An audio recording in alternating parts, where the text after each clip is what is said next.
El otro día vi una columna de una periodista peruana que se llama Laura Arroyo, que me pareció buenísima. Una columna súper clara, muy incisiva. Si buscan Laura Arroyo, Mario Vargas Llosa, aparece el recorte ahí en varias páginas. Y como peruana, como lectora acérrima de algunas de sus novelas, como una adolescente que creció leyendo La ciudad y los perros o Conversación en la catedral, pero sobre todo como una demócrata con memoria, veo importante completar algunos epitafios que lamentablemente están obviando, voluntariamente o no, algunos aspectos de este personaje que no fue solo un escritor, sino un intelectual orgánico que hizo política activamente desde todas las tribunas que tuvo a su disposición. Me pareció eso, como muy, muy clara, muy aguda, y me disparó un par de pensamientos que me dieron ganas de conversar hoy, un poco en relación con esto que venimos charlando. En esa columna de hace unos días se refirió a la muerte del escritor peruano Mario Vargas Llosa, y para mí aportó algunas cuestiones interesantes al debate. Este Ajá. debate que parece medio inagotable sobre la separación de la obra y el autor, es un tema que siempre de alguna manera o de otra resurge y que me parece interesante seguir explorando y desgranando, también desde diferentes enfoques y con los nuevos aportes que van apareciendo, como esto que para mí hace Arroyo. En su columna ella arranca diciendo que lo que le interesa es completar algunos epitafios que estaban obviando algunos aspectos de ese personaje, que dice ella, no fue solo un escritor, que eso me parece interesante y siento que es como, empieza como a vislumbrarse este aporte que siento que hacía su visión, y dice, no fue solo un escritor, sino un intelectual orgánico que hizo política activamente desde todas las tribunas que tuvo a su disposición. Agrega, el debate sobre si hay que separar al autor de su obra, en este caso dice no tiene ningún sentido, porque esto con Vargas Llosa se hace de facto. No hay nadie que considere que no fue un gran escritor. Pero empieza a hacer este giro y dice, pero me parece injusto creer que su obra es solo literaria, cuando hablamos de un personaje que ha hecho política activamente desde hace muchos años, y pongo el acento en esto que va a decir ahora, su obra es por tanto literaria y política. Algo muy interesante que de su intervención sobre este tema, que propone ella de una forma un poco provocadora, pero que para mí es cierta, es que dice, él no querría ser recordado solamente como un escritor. Pasó años y años de su vida tomando partido por una forma de construir el mundo, defendiendo un modo de hacer política, totalmente subido a esos debates. ¿Por qué querría ser recordado solamente como un escritor? ¿Por qué nosotros vamos a hacer eso si él no hubiera querido ser recordado de esa manera? Dice que Vargas Llosa no generó polémicas, sino que apostó políticamente por ciertos personajes, por ciertos discursos, por ciertos proyectos, y pensando un poco en esto que decía Silvano también sobre Lugones, ella dice que como hace la academia muchas veces, desempeñan un rol de legitimación de personajes políticos o de propuestas políticos. Este tipo avaló a Keiko Fujimori, la hija de Alberto Fujimori, ella en su columna dice del dictador asesino Alberto Fujimori, avaló a José Antonio Casta en Chile, a Bolsonaro en Brasil, ella lo pone en ese plano.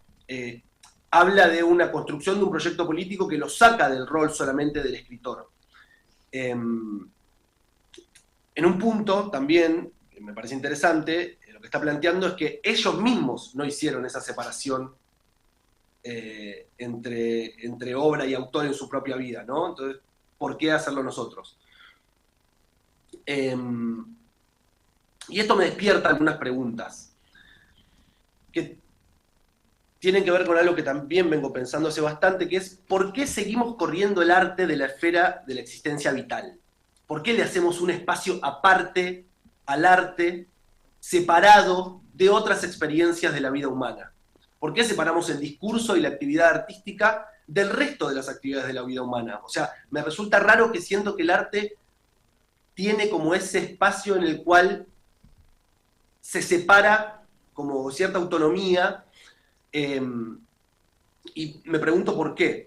Pero, a ver, Santi, Pensaba, eh, vos decís que efectivamente la obra se separa automáticamente del autor, no, yo creo que no. que no se separa. Pensémoslo, igual, o sea, es algo que me parece como que lo interesante de este debate es que se va reeditando y van apareciendo capas nuevas. Pero pensaba, por ejemplo, la semana pasada hablamos de Oscar Alemán.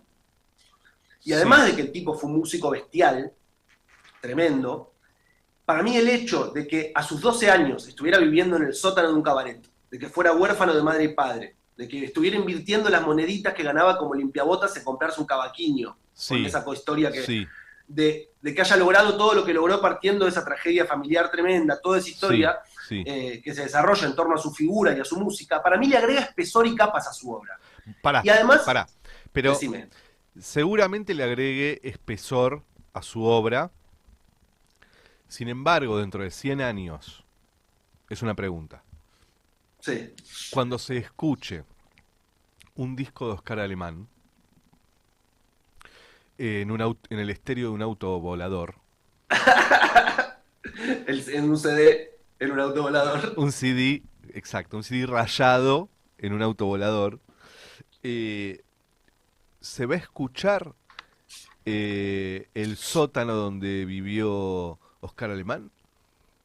Y mirá, hay que ver también cómo estas historias y estas biografías no construyen también, hay algo interesante, bueno, se habla mucho de nuevo, hablaban de Borges, y levanto algo de Borges que tiene que ver con otro tema, pero se habla mucho de la figura, de la propia escritura, de la figura de autor que hizo Borges. Eso también es parte de la literatura que encierra para mí. O sea, Borges se escribió a sí mismo, se narró de una manera. No es que nosotros accedemos al Borges persona. Digo, hay toda una construcción de las figuras que hay que ver hasta dónde eso no hace que esas personas lleguen también a ser lo que son.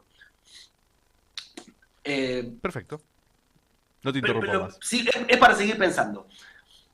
Pero también pensaba, ¿no? A muchos de nosotros nos encantan las historias de vida de nuestros ídolos e ídolas. De hecho, están muy en moda las biopics. Justamente porque hay algo del tránsito por la vida de esos personajes que de alguna forma complementa o completa o explica algunas dimensiones de su obra. Hace poco salió la de Dylan, que A Complete Unknown, que está interesante, está buena. Digo, y por algo están tan de moda las biopics. Si realmente no nos interesara, o sea, si lo único importante de un artista fuera su obra, Hollywood no estaría invirtiendo millones en sacar biopics de un montón de artistas. No hay algo como del paso por la vida de los artistas que para mí también empieza a configurar un poco su obra. Sigo con otra idea relacionada con esto. Hace unas semanas también lo hablamos, Gerba, creo que en la primera de las columnas que hicimos. Para mí hay algo que me viene como también desvelando que tiene que ver con la idea, con el concepto de publicación, ¿no? Ajá.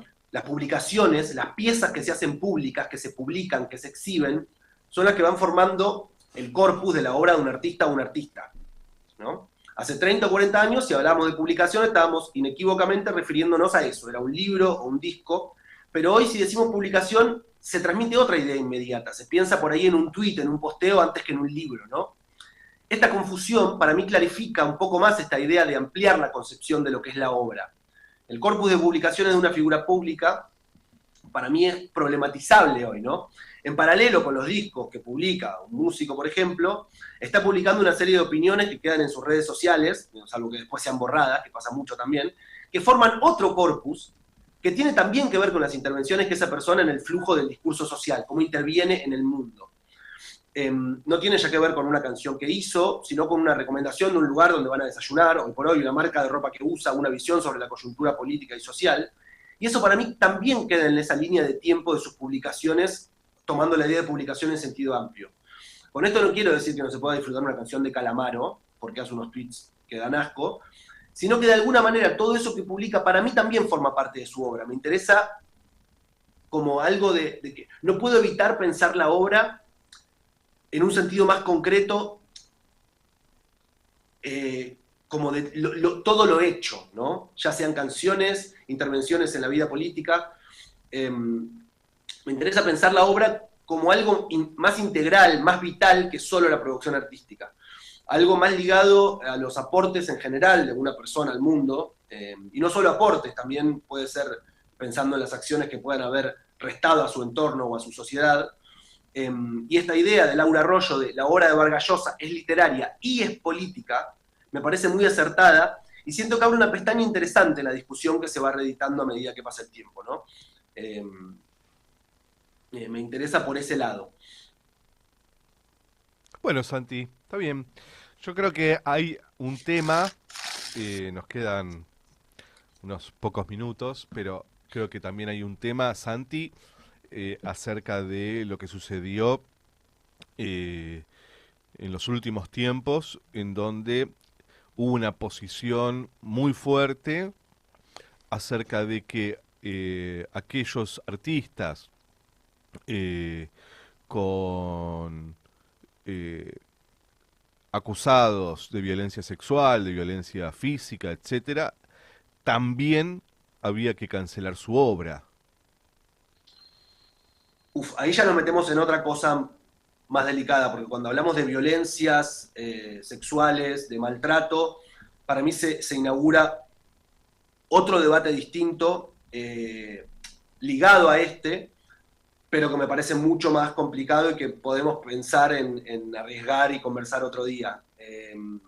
Algo interesante que ¿Qué igual... pasó, Santi? ¿Qué pasó? No, algo no, pero algo interesante que escuché en relación con eso, cuando fue toda la secuencia de Cordera, que eh, dijo, que dijo que dijo unas barbaridades. barrabasadas terribles en una entrevista con estudiantes de periodismo en TEA. No muchas O más sea, barbaridades de lo que canta en una canción en donde le totalmente, habla, sexualiza una pibita casi de jardín de infantes, ¿no? totalmente. Buah. Y algo que decía alguien es como, eh, como pienso en esto, como promocionar la obra de una persona así, también es amplificar ese mensaje, pensando en el mundo que se está construyendo, ¿viste? A mí digo, es un debate que claramente no está saldado en la sociedad, en lo que menos lo tengo saldado yo, pero entiendo, o sea, me sigue pasando esto, como que no puedo dejar de ver como obra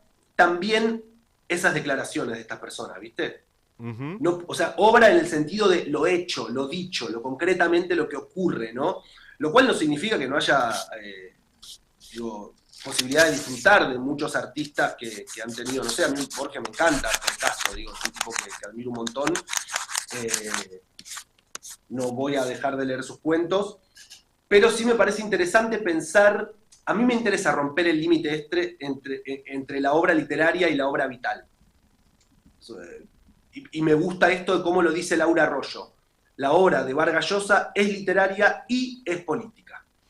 Ahí, Muy bien, Santi. Muy bien, bueno, Santi. queridos, Eh, es interesante, es un debate, me parece inacabable. Adorno dijo, sigo con las citas hoy, Santi, sigo, no. Dijo, ya no es posible la poesía después de Auschwitz. Y hay una película que es muy buena, que se las recomiendo a todos y a todas, que no tiene que ver directamente con lo que está planteando Santi, pero en algún punto sí, que se llama Zona de Interés. Y es una familia nazi que vive en una casa enorme con un gran jardín, con muchísimas sí, flores, que ella cuida muchísimo.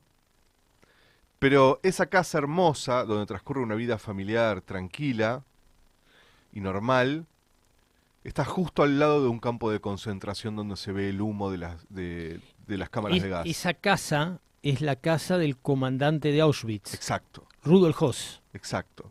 Claro. Y un poco adelantándonos también a la segunda hora, cuando hoy hablamos de la crueldad, de los discursos de odio, para mí, y que se hable como algo nuevo, yo un poco me rehúso a creer que es algo nuevo. Y que como dijo Adorno, si bien se siguió escribiendo poesía, yo diría aún más, que en esta película lo que se puede ver es que inclusive se puede hacer poesía mientras está sucediendo Auschwitz. Y que el jefe del campo de concentración también puede escribir poesía. Hay una anécdota breve sobre Rudolf Höss que roza un poco esto que estamos hablando. Auschwitz tenía una orquesta de prisioneros. Tenía una orquesta sinfónica de prisioneros, eran 80, y tenía una orquesta de vientos de 120 músicos, que tocaban cuando los prisioneros salían a trabajar a la fábrica de IG Farben, y tocaba cuando volvían.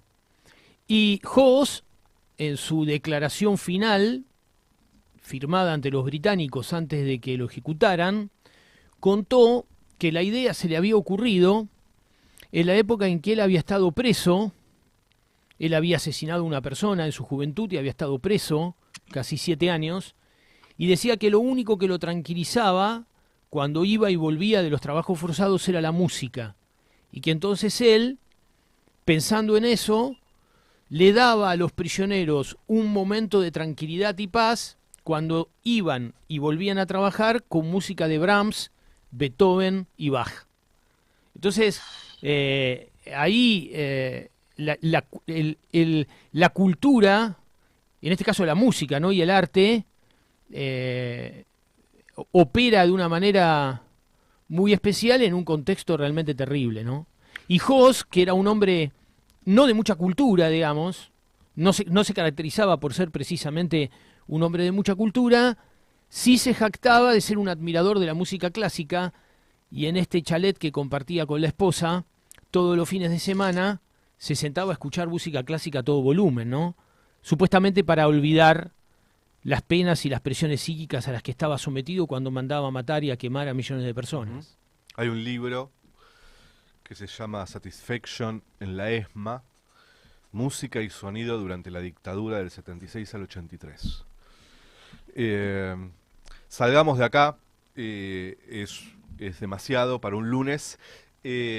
Santi, gracias, nos vemos el lunes que viene, que te mejores de la gripe. Ojalá el lunes puedas estar aquí con nosotros y charlar y vernos de paso y abrazarnos. Te mando un abrazo muy grande. Un abrazo, amigo. Un abrazo Otro grande. para ustedes, hermano.